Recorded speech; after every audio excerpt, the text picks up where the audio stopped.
Watson, who is David McCullough, correct? IBM's Watson, the technology that beat 2 humans on Jeopardy 2 years ago, may be the technology that helps doctors beat cancer. Dr. Arthur Forney at WestMed Medical Group in New York is testing Watson in the form of an iPad app during its pilot phase. So here Watson was given a very unusual case, a young Asian woman, non-smoker, who has lung cancer. So now you tell Watson to do its thing, and it's now looking at the data you inputted, the data from her imaging, from her biopsy.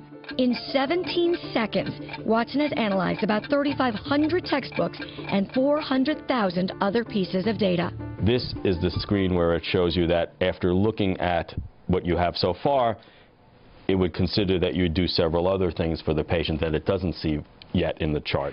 In an instant, Watson has figured out what caused this cancer.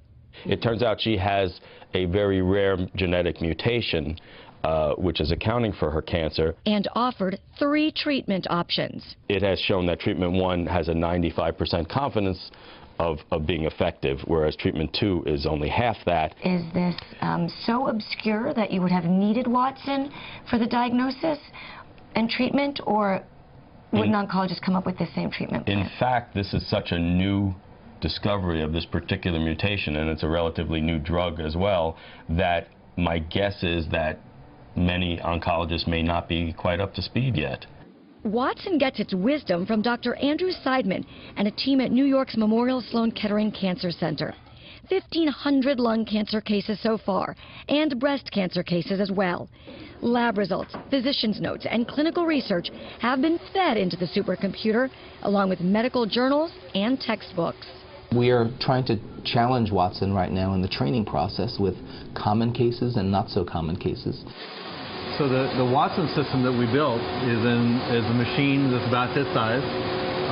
We've done a lot of engineering on that since then. So Watson Chief Technology Officer Rob High says the achievement is staggering. Watson learns about language, and that's the really profound breakthrough here, is that it is in the language that we understand each other. That breakthrough and Watson's remarkable accuracy could help doctors eliminate unnecessary procedures and costs and disrupt the $2.8 trillion healthcare industry. It's a partnership between physician and patient, between information technology and the healthcare environment. I think it is a game changer. It can aid the physician in a way that's nothing we've ever had before. This is so fascinating. You know, they said they're giving Watson more and more challenges. How is Watson doing so far, you know, with cases ranging from the common to the exceptionally unique? So far, Watson's accuracy is remarkable. They expect nothing lower than 85% to 95%, and so far it has proven out to hit those numbers. It really is amazing. They wanted that for Jeopardy, and they're seeing it again with the cancer. So what about when then? I mean, there's all this talk about Watson's potential. When is Watson going to be ready to treat people? It's pretty close. They're continuing the beta tests. They think they'll be done by around the end of the year, and patients could start using it, and doctors.